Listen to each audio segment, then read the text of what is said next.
Telespettaturi tal-Kamra Sportiva, wara l-bieraħ fil-għaxija kontra telfa li kellna mal-Leeds United,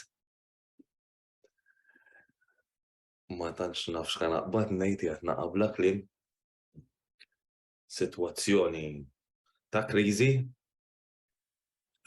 sitwazzjoni inkwetanti għall-iskwadra li nżomm magħha tal-Liverpool, sitwazzjoni inkwetanti għal Jurgen Klopp, hemm xi ħaġa ħażina fit-tim żgur. Meta ngħid ħażina komparata ma' staġuni oħra, laqqas ma kellna dak l-istaġun fejn kellna d-diviża dawk l-injuries kollha ma konna hekk. Qed nitilfu ma' timijiet ta' il-klassifika. Inkwetanti ħafna. Il-problema x'inhi ma nafx. Tista' tgħid li tlifna ma' l-agħar żewġ timijiet li hemm fil-Premier League spazju ta' ġimgħa u qed b'xejn ma' Nottingham barra minn darna u biex taxxaqa l-ewwel telfa wara żmien twil ġewwa Anfield. Virgil van Dijk fil-fatt tilef ukoll ir-rekord tiegħu li qatt ma tilef ġewwa Anfield, għaddew 70 logħba u kellu l-ewwel telfa mill-ġurnata li ngħaqad mal-Liverpool il-bieraħ stess kellu l-ewwel telfa kontra it-tim avversarju Leeds u l-ewwel telfa ġewwa Anfield. Telfa kera ħafna li lilna komplet issa mmarna, li lilna komplet kissirna. U issa it-tim biex joħroġ minnha di irrid mhux biss prestazzjonijiet tajbin imma miraklu. Jiena ngħid li wara li tintemm il-World Cup, Liverpool f'dak ix-xahar tal-World Cup irdu jkunu għamlu minn kollox biex saħħu t-tim. U fejn irdu jsaħħu t-tim il-Liverpool? Fejn għandhom il-problemi? Il-bieraħ il-problemi bdew mill-bidu tal-logħba, żball kbir min-naħa ta' Joe Gomez u jkolli ngħid ukoll min-naħa ta' Alisson Becker, ma kien hemmx komunikazzjoni bejniethom, u l-iżball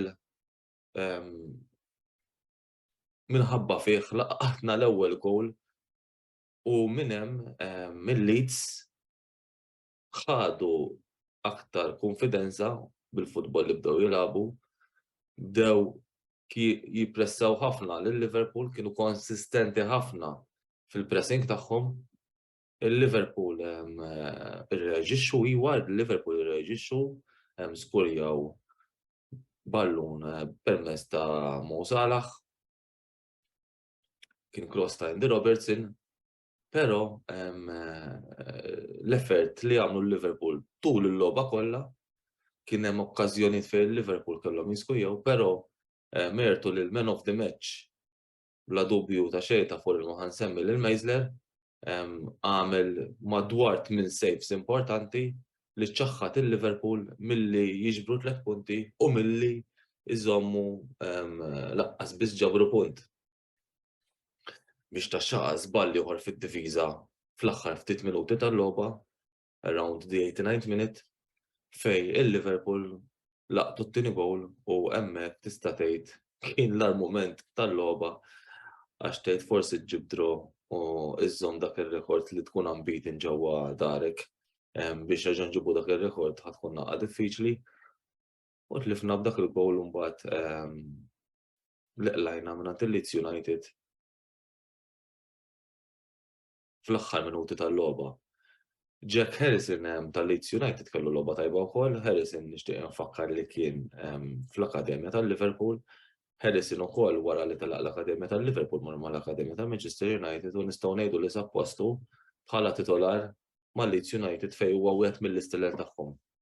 Jilgħab both right u left midfield, huwa plejer Ingliż u nistgħu ngħidu wkoll il-bieraħ kien wieħed mill-iktar plejers li spikka waqt il-logħba. X'nistgħu ngħidu li x'problema hemm mill-Liverpool.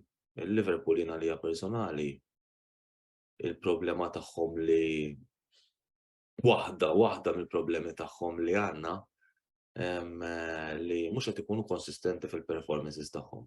Mhux ħanibqa' nsemmi r-rebħ li kellna ftit logħbiet ilu għax mhux worth it nibqa' nsemmihom, imma il-performances li għamlu dakinhar m'għadhomx ma rajniex dik it-tip ta' performance il-bieraħ. Forsi ċertu body languages, il-body language ta' ċertu players m'għadix li kienet qed naraw nuqqas ħafna fit-Trent Alexander-Arnold m'għandux ħeġġa li jilgħab, hemm players oħra naqsu l-performance tagħhom bħal Fabinho. Players li qed jagħtu l-100% tagħhom u speċjalment waqt il-logħba tal-bieraħ nistgħu narawha kienu Andy Robertson u Bobby Firmino. It-tim ħajja, it-tim m'għadux jiflaħ dawk il-fixtures ġo xulxin, it-tim qed jikber u anke għal 12 ġurnata li ġejjin il-skwadra tal-Liverpool ħajkollhom 4 logħbiet, jiġifieri logħba kull 3 ijiem fl-ispazju ta' 12 ġurnata. L-aħħar logħba tal-Premier League qabel waqfa tal-World Cup ħatkun fit-12 ta' Novembru kontra Southampton.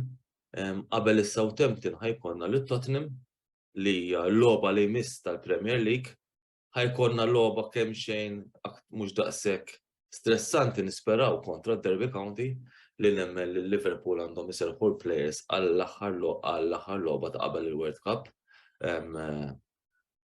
Id-Derby County ħatkun fil-kompetizzjoni tal-League Cup u qabel il-World Cup nemmen li issa kemm jista' jkun ma nistgħux nibqgħu nitilfu punti nkella ħammorru l-baħar.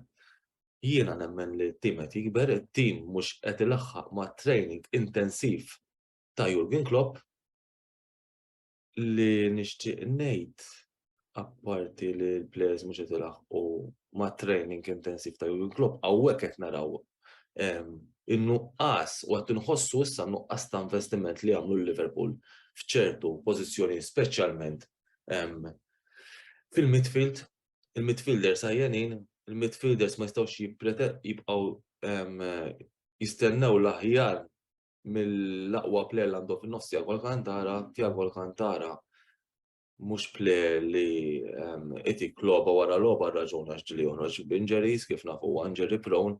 Jien nemmen li Liverpool f'Jannar skużawni, f'Diċembru għandhom jieħdu deċiżjonijiet importanti u jagħmlu għażliet importanti ħalli fl-ewwel ta' Jannar ifaqqgħu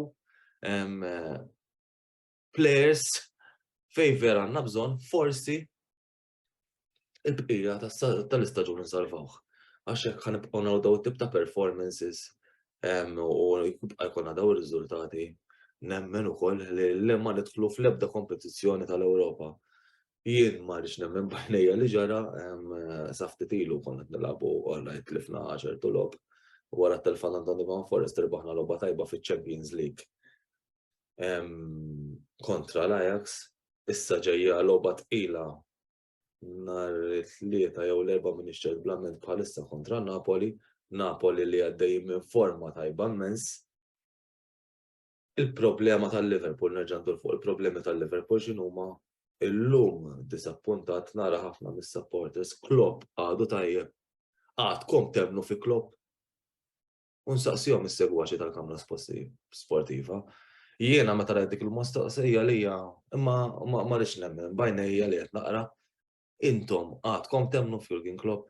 Jiena f'Jurgen Klopp kont nemmen u nibqa' nemmen imma però kont nemmen qabel f'Jurgen Klopp qabel ma ġimgħana jiena l-ħolma tiegħi kont ngħid wara li kellna Brendan Rodgers. Kieku hekk ma neħdux manager bħal Jurgen Klopp maħniex ħanerbħu u nuri. X'ġara 7 snin ilu ħadna l-Jurgen Klopp. Ma bdejniex nagħtu tazzi mal-ewwel, ma ħadd ma jista' jgerger li Jurgen Klopp ma tax lil Liverpool. Jurgen Klopp rebaħ kull tazza possibbli mal-Liverpool u ma nistgħux ngħidu li Jurgen Klopp ma tibqax temmen fih. Jurgen Klopp għamel mirakli, Jurgen Klopp bl-spending money li taħ il-klabb biex jixtri players għamel mirakli kbar. Il-Liverpool laqqas biss huma mal-ewwel 10 clubs tad-dinja li nefqu ċertu ammont fuq players, jiġifieri dak jurik il-potenzjal ta' Jurgen Klopp ta' x'tib ta' manageru, ovvjament bħal ħafna minnkom jiena ikun hemm sitwazzjonijiet fejn jiena ma naqbilx mad-deċiżjonijiet li jkun ħa Jurgen Klopp u għandna dritt nagħmlu hekk għax aħna supporters u għandna dritt nagħtu l-opinjoni b'mod kostruttiv. Però biex tmur fuq grupp u tgħid li inti jew issaqsi l ħadd ieħor għadek temmen f'Jurgen Klopp. Jiġifieri intom min taħsbu u nsaqsi lis-supporters tal-Liverpool, min taħsbu li għandu jkun il-manager li jipprejża Jurgen Klopp hekk intom taħsbu dejjem li Jurgen Klopp ma tkomx temnu fih. Jiena nibqa' nemmen fih, nibqa' nemmen li Jurgen Klopp jista' idawwar ir-rota tal-Liverpool. Diffiċli s-sitwazzjoni kif inhi bħalissa, però jien xorta ngħid ma naqtax qalbi. Żewġ tilfiet koroħ fil-lig fi spazju ta' ġimgħa, imma però biex wara ċertu żmien, wara staġuni sbieħ bħal dawk tiġi ssaqsi li jekk għadek x'temmen f'Jurgen Klopp jiena għalija ma tkun supporter tal-Liverpool vera. U daw in-nies fortunatament tarhom jippostjaw fuq Facebook biss, daw in-nies li jsaqsu daw il-mistoqsijiet tarhom jippostjaw fuq Facebook biss meta il-Liverpool imorru ħażin. Jien nsaqsihom fejn kontu qabel meta rbaħna dawk it-tazzi u dawk il-logħbiet importanti. Iwa Madonna, għax ħanitfgħu l-ħdija sa fuq Jurgen Klopp, aktar nitfa' l-ħtija u s-soltu forsi ma kontx ngħid dawn l-affarijiet, aktar nitfa' l-ħtija fuq l-owners tal-Liverpool lill-FSG ma bbekkjawx il-Jurgen Klopp fis-sajf, fit-transfer market tas-sajf l-għadda, li transfer market importanti ħadd ieħor beda jsaħħaħ it-tim tiegħu u aħna li għamilna irreplejsjajna biss lil Sadio Mane b'Darwin Núñez. Darwin Núñez fortunatament il-bieraħ kien allaki ħafna u ma sabiex ballu, kellu chances, kien hemm maqdar ukoll Darwin Núñez imma mhux aħna tfallu naħli l-ħin tagħkom fuq dawn l-affarijiet.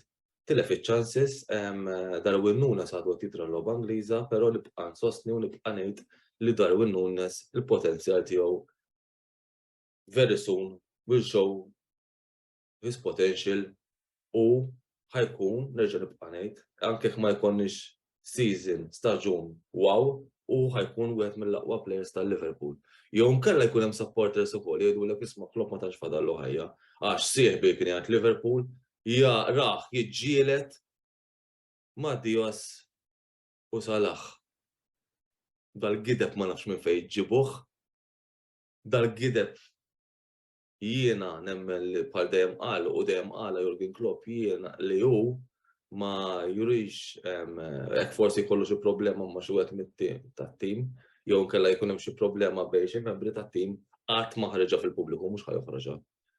Jiena jiddispjaċi ħafna kif jitlaq Jurgen Klopp, jien nemmen li l-FSG l-owners l-għandna issa jridu jikkompetu mat-timijiet l-oħra u jibbekkjawh kemm jista' jkun hekk ħajibqgħu huma bħala owners u nridu ngħidu li l-FSG għalkemm das-sajf forsi ma bbekkjawx daqskemm owners oħra bbekkjaw lit-timijiet tagħhom, FSG għamlu tajjeb ukoll. Però issa huma jridu jirranġaw is-sitwazzjoni tal-Liverpool. L-injuries ma tantx qed jgħinuna u l-players qed jiena lija personali l-players qed jgħijew. Jiena nsaqsi segwaċi qabel ma nagħlaq x'inhi problema bħalissa tal-Liverpool. Ejdulna u napprezzaw il-fatt u l-opinjoni tiegħek napprezzaw l-opinjoni tiegħek u ħadd m'għandu jgħajjar jew jinsulta l-opinjoni ta' ħadd ieħor jekk dejjem l-opinjonijiet ikunu b'mod kostruttiv. Jiena għallum ħaniqafaw u looking forward nara l-opinjonijiet tagħkom dwar il-kriżi għax fl-aħħar mill-aħħar wara dawk staġuni bħal dawk kriżi tista' tgħidha li għaddejjem minnha Liverpool. Jiena żammejt il-weda tiegħi, il-backdrop tfajtu xorta kemm tlifna ġewwa darna l-ewwel darba fil-Premier League wara ċertu żmien, mhux għall-ewwel darba ma wara ċertu żmien tlifna l-logħba ġewwa darna kontra wieħed mill-artimijiet li hemm fil-Premier League. Kif qed iħossni diżappuntanti bħal Darwin Núñez, Bobby Firmino, Virgil van Dijk kif huma kollha fl-istampa bħalissa. Nisperaw li noħorġu minn din il-forma ħażina malaj kemm jista' jkun. Jiena nixtieq nara lil Liverpool jerġgħu jibdew ikunu hemm biex jiġġieldu għal punti importanti, però nibqa' ngħid ma nistax nifhem il-forma tagħhom bħalissa għax logħba minnhom jagħmlu jagħtu prestazzjonijiet inkredibbli u mbagħad tiġi logħba oħra u l-body language tal-players juru turik li ma jridux laqqas biss ridu jinżlu jilagħbu fil-ground. Jiena l-supporters tal-Liverpool u s-segwaċi tal-Kamra Sportiva ngħidilhom you'll never walk alone u grazzi tal-li segwejtuna dan l-intervent tiegħi qasir biex ngħaddi kemmtejn dwar il-logħba li kellna l-bieraħ bejn Liverpool u Leeds li ntemmet b'rebħa meritata lil Leeds United. You'll never walk alone u nintaqgħu fost il-ġimgħa li ġejja bil-logħba ta' Liverpool, Napoli, parti mit-turnament tax-Champions League. Grazzi ħafna tal-li segwejtuna.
Mela, wara li jemmek smajna li l-Kopajt Chris jgħid tiegħu fuq id-disfatta li Liverpool FC kellu il-bieraħ ġewwa Anfield issa minn Anfield semmorru l-Belt tal-Messiku biex nagħtu ftit kummenti osra rigward Grand Prix tal-Messiku li fil-fema tiegħi mhux li kellu ħafna punti xwieħed jgħaddi. Biss qabel nibdew bħas-soltu il-riżultati ta' din at-tellieqa li prattikament rajna fotokopja tal-podju li kellna fil-Messiku s-sena li għaddiet.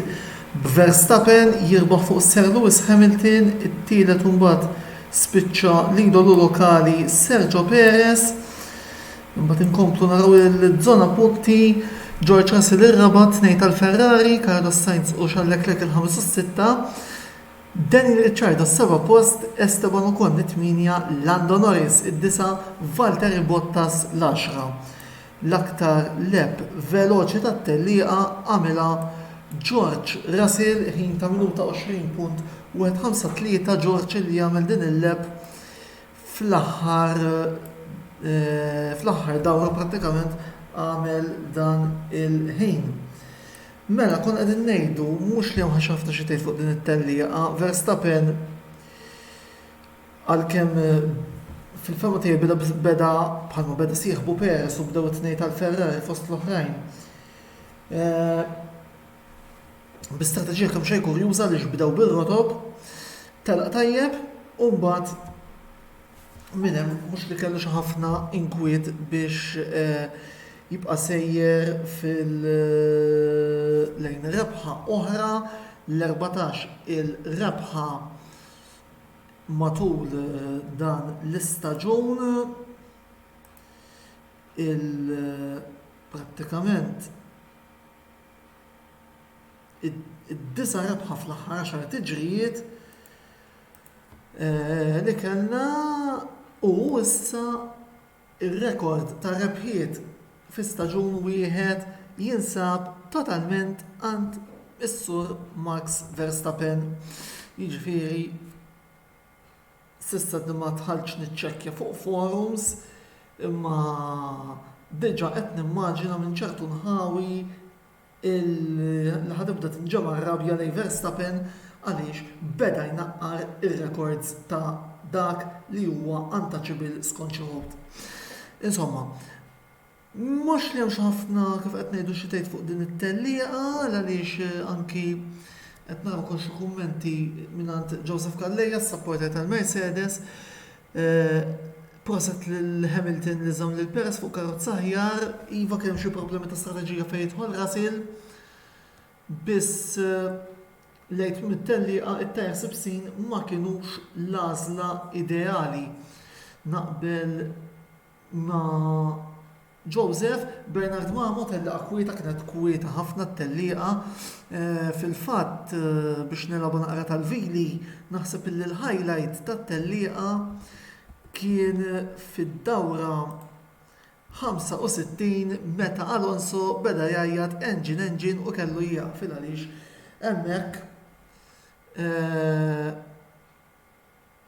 hemmhekk prattikament ħadd naqra l-kulur u ġejt naqra f'sensija li ovvjament hemmhekk kellna ċertezza li ma kienux ħajkomplu jaqtawna l-Alpin. Qed nara l-Bernard Mamul qed jgħidilna kumment li ilu jintqal prattikament mill-2010-2011 il-Ferrari s-sena d-dieħla. Bernard intik parir li tħares wara jkalli jekk terġgħu tagħmlu xi falza stikka bħalma miltu illum fejn il-Ferrari kienet distakkatissima, il-Mercedes tok qed iħabbtu l-bieb biex jieħdulkom it-tieni post u jiċċertifikaw il-falliment għal 150 sena ta' min-naħa ta' timijiet tal-Ferrari u hawnhekk nitlob Rasbinotto kieku. Ħanajtek fi Joseph Calleja qed jgħidlu ankora. Bernard Mamo qed jgħidilna wkoll anzi mill-ewwel neħħew ħilla Alonso dik vera minn daqshekk. Kien hemm inċidenti ieħor waqt it-tellieqa bejn Daniel Ricciardo u Yuki Tsunoda. Ricciardo jieħu t-tort, jieħu l-penalità b'mod li kif suppost, biss naħseb li dik il-penalità naħseb kienet il-wake-up call illi rid Danieli għax minn hemm beda jafas it-terbo irnexxielu jiklira dik il-penalità u jżomm is-seba' post. Proset il-Danieli għal dan ir-riżultat. Lando Norris telaq ħażin, spiċċa id-disa, prattikament dan ir-riżultat jekk inħarsu naqra lejn il-klassifika tas-sewwieqa għal dak li huwa s-seba' post, naħseb illi Norris kompla jamministra li fil-fatt kif qed taraw hawnhekk Lando għandu 111 kontra 82 punt ta' Esteban Ocon. Sa dan it-tant ukoll ninnutaw li Sergio Perez reġa' tela fit-tieni post 280 għal 275 tal-Leclerc fil-waqt li Sir Lewis Hamilton qabeż il-Carlos Sainz għal 5 post 216 għal 212 dik il-battalja tat-tieni post qed nara interessanti ħafna fil-kampjonat tas-sewwieqa U issa interessanti naraw Hamilton jirnexxilux iżomm minn Sainz warajh u jilħaq lil George Russell fir-raba' post tal-klassifika tas-sewwieqa. Mill-bqija 6 punti għalina 4 l-Alpin naqqardilhom ġiex punti oħra u kif nistgħu naraw ukoll fil-klassifika tal-kostrutturi li ser nurikom id-distak jaqa' għal 7 punti meta tfadal 2 tiġrijiet u oħra sprint. Jiġifieri issa rridu naraw se jiġri f'dawn it-tliela illi għad fadal. L-Alfa Romeo għas-sodisfazzjon tal-kollega tagħna Wayne McCallef, skużawni, ġabu punt ieħor permezz ta' Valtteri Bottas li fil-filma tiegħi naħseb li kien punt mistħuq għax Bottas ħadem fuq li ħadem u rnexxielu wkoll jaqta' s-setup f'dina it-tellieqa. Kellu provi ta' kwalifikazzjoni tajba wkoll, jiġifieri u finalment ħadak l-10 post li huwa wkoll meritat. Mill-bqija naħseb li kkaverjajna l-punti kollha li kellna x'nikkaverjaw. Highlight ieħor ta' din it-tellieqa naħseb li ormai sar tradizzjoni fil-Grand Prix tal-Messiku li naraw lil missier Sergio Perez bħal kull missier ieħor imbagħad ukoll irridu ngħidu jifraħ għas-suċċessi ta' uliedu. Forsi dan il-missier unlike missieriet ta' sewwieqa oħra joħroġ aktar fil-miftuħ imma wkoll tieħu pjaċir xi ħaġa li tieħu pjaċir tara għalkemm jien bejnietna xtaqt kieku rebaħ Perez illum iżda Verstappen reġa' ħarbilhom. Le, mill-bqija m'hemmx essaġġ xi żżid illum. Issa ġimgħa oħra għandna l-Grand Prix tal-Brażil, għandna tellieqa sprint ukoll. Forsi ħafna jgħidulek tellieqa sprint mhix dan, imma jien nieħu pjaċir nkun mhux se nkun ħerqan, ma tkunx ħaġa differenti mis-soltu. Għandiri dabilli f'24 tellieqa tgħid għandek 4-5 bl-sprint. Għalfejn. Wara kollox. Jiġifieri. Le xejn, issa naraw li ħana minnaqa u naqs nagħmel żewġ avviżi tal-parroċċa illi mmorru lilin ukoll mill-iskop ta' dan il-video log. Minix qed neskludi illi nerġgħu nagħmlu live għal Grand Prix għall-sprint tal-Brażil u hawnhekk inħeġġeġ is-segwaċi tagħna. Jixtiequ jekk iridux li nerġgħu nippruvaw l-esperiment tal-live fejn inkunu qegħdin nikkummentaw it-tellieqa aħna fil-fatt iħsib huwa illi din issir inkunu jien Wayne McCallef u jkollna xi mistednin ukoll. Iva, dulna jekk tixtiequ li nerġgħu nagħmlu live waqt it-tellieqa sprint. Intom ovvjament ħudu pjaċir araw ix-xeni mill-Brażil, ovvjament f'dak il-każ l-raġuni nitolbukom hija itfu l-krofti u ixelu lilna. Nerġgħu però nagħtu naqra ħarsa lejn il-klassifika tas-sewwieqa u it-tellieqa sprint taf ukoll turi spunt interessanti għal dawk il-battalji li għad fadal. Jiena ngħid hemm ġlieda t-tieni u ġlieda għar-raba' fil-kostrutturi għal at this point lil Hamilton ma naqtawx barra. Interessanti wkoll naraw Toto Wolff kif se jiġġestixxi l-affari. U min-naħa tal-kampjonat tal-kostrutturi għall-sprint wieħed irid jagħti każ li żjed il-tlielaq li hemm mar-raba' għas-6 u għat-8 kif qegħdin taraw hemmhekk. Biss imbagħad fuq hekk nitkellmu iżjed il-qudiem. Jiena min-naħa tiegħi ma tfadal li xejn xi nżid ħlief 3 affarijiet. L-ewwel nett jekk dan il-programm il-ħaqtuh minn issa minn ftit ieħor ser jkun ukoll fuq l-istazzjon uffiċjali tagħna ta' YouTube għaldaqstant idħlu hemmhekk, tinsewx ukoll tagħmlu subscribe lejn l-istazzjon tagħna ħalli inkomplu inkabruh. Il-programmazzjoni tal-kamra sportiva tirritorna għada. Suppost tajna l-skeda li Migżon se jibda fit-8 għada, minix qed neskludi illi nresqu ħbsija u nibdew fid-9 però se jkollna reazzjonijiet ta'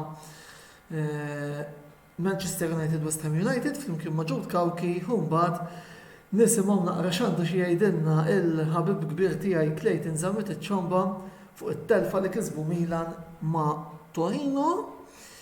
It-tlieta nerġa' nidħol jiena bir-reazzjonijiet ta' Bayern Munich Inter u nistantikom esklusiva minn issa l-erba' għal-ħabta tad-9 il-Kamra Sportiva ser tkun qed tagħti programm speċjali mis-sensiela botta u risposta jekk dejjem jidħol il-materjal kollu li għandna bżonn ndaħlu il għaliex intervistajna lill-ex player ta' Leeds United Paul Rini illi kien hawn Malta milli l-intervista jien u Wayne Mikallef il-bieraħ u jekk konna l-materjal kollu li għandna bżonn l-erba' noħorġu din l-intervista voldiri botta u risposta ser ikun magħkom darbtejn il-ġimgħa d-dieħla. L-erba' u l-ħamis. U mbagħad ir-reazzjonijiet ta' tliet logħbiet l-oħra ta' Champions League, Liverpool, Napoli, Juventus Paris Saint-Germain u Milan Red Bull Salzburg ngħidulkom iżjed tard meta se nkunu qed noħorġuhom. Mela, jiena lissa naqaf hawnhekk. L-appuntament magħna issa ser ikun għal għada fil-għodu fi se jkun iżjed aħbarijiet li ser joħorġu Migżon għada fil-għaxija maġutu ċomba, grazzi wkoll lilek Joseph li dejjem issegwina sakemm nerġgħu niltaqgħu jiena Antonello Bela ngħidilkom il-lejl tajjeb u ħudu ħsieb.